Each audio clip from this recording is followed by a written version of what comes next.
আপনি কি জানেন আমাদের এই বাংলার মাটিতে এমন একজন আলেম জন্মগ্রহণ করেছিলেন যিনি আজীবন কুরআনের আলো ছড়িয়ে দিয়েছেন, গড়েছেন শত শত শিক্ষা প্রতিষ্ঠান, আর তার জ্ঞান ও আধ্যাত্মিকতার কারণে আজও হাজারো মানুষ আলোকিত হচ্ছে।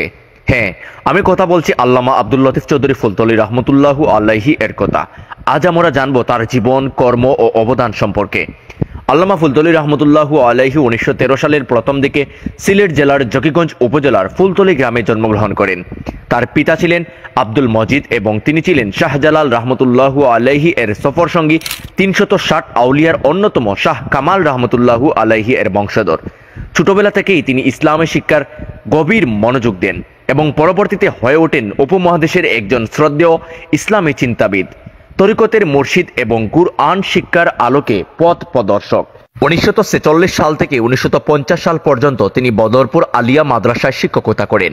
এরপর গাছবাড়ি জামিউল উলুম মাদ্রাসায় অধ্যক্ষ হিসেবে দায়িত্ব পালন করেন। পরবর্তীতে সতপুর কামিল মাদ্রাসা, ইসামতি ও বাদে দেউরাইল ফুলতলী আলিয়া মাদ্রাসায় হাদিস শাস্ত্রের শিক্ষক ছিলেন।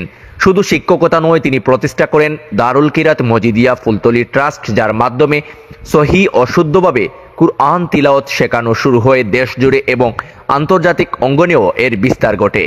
এই ট্রাস্টের মাধ্যমে শত শত কারি তৈরি হয়েছেন, যারা আজ বিশ্বের বিভিন্ন দেশে কুরআনের সঠিক তিলাওয়াত শিক্ষা দিচ্ছেন।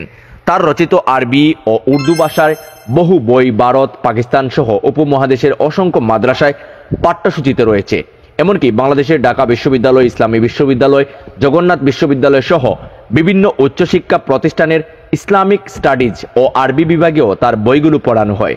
তিনি কাদেরিয়া, চিশতিয়া, নকশবন্দিয়া, মুজাদ্দেদিয়া ও মোহাম্মদিয়া তরিকায় মুর্শিদ ছিলেন এবং এসব তরিকার প্রচার প্রসারে আজীবন কাজ করে গেছেন। তার তরিকতের সিলসিলা ছিল শাহ ওয়ালি উল্লাহ থেকে শুরু করে শাহ আব্দুল আজিজ, সৈয়দ আহমেদ ব্রেলভি, শাহ কারামত আলী জৌনপুরী, হাফিজ আহমদ জৌনপুরী, শাহ ইয়াকুব বদরপুরি হয়ে গেছে আল্লামা ফুলতলী পর্যন্ত। 2008 সালের 16 জানুয়ারি সিলেট শহরের শাহজালাল দারুস সুন্নাহ ইয়াকুবিয়া কামিল মাদ্রাসার পাশে নিজের বাসভবনে ইন্তেকাল করেন এই আধ্যাত্মিক মনীষী। ওই দিন বিকেলে তার জানাজা হয়ে গ্রামের বাড়ির পাশে বালাই হাওরে, যেখানে লাখো মানুষের ডল নামে। জানাজা শেষে তাকে সমাহিত করা হয় তার প্রতিষ্ঠিত জামে মসজিদের পাশে। তার ইন্তেকালের পর তার বড় ছেলে মোহাম্মদ ইমাদউদ্দিন চৌধুরী ফুলতলী পিতার স্থলাভিষিক্ত হন।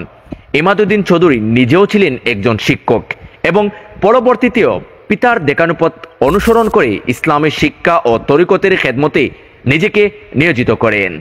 আল্লামা ফুলতলী রহমতুল্লাহু আলাইহি শুধু একজন আলেম বা মুর্শিদ ছিলেন না, তিনি ছিলেন এক দূরদর্শী সংগঠক ও শিক্ষাবিদ। তিনি প্রতিষ্ঠা করেছেন এমন বহু প্রতিষ্ঠান ও সংগঠন যা আজও দেশ ও বিদেশে ইসলামের শিক্ষা, কুরআন তিলাওয়াত ও তরিকতের আলো ছড়িয়ে যাচ্ছে। তিনি প্রতিষ্ঠা করেন দারুল কিরাত মজিদিয়া ফুলতলী ট্রাস্ট, যার মাধ্যমে আজ প্রায় 2000 শাখায় বিশ্বের নানা প্রান্তে মানুষ সহি কুরআন তিলাওয়াত শিখছে। মাদ্রাসা শিক্ষা ব্যবস্থা উন্নয়নে গঠন করেন বাংলাদেশ আঞ্জুমানে মাদারিসে আরাবিয়া, আর তরুণ প্রজন্মকে আদর্শ শিক্ষায় গড়ে তুলেন বাংলাদেশ আঞ্জুমানে তালামিজে ইসলামিয়া। শিক্ষক, কারি ও ওলামাদের কল্যাণে তিনি প্রতিষ্ঠা করেন নানা সংগঠন, যার মধ্যে রয়েছে লতিফিয়া কারি সোসাইটি, ইয়াকুব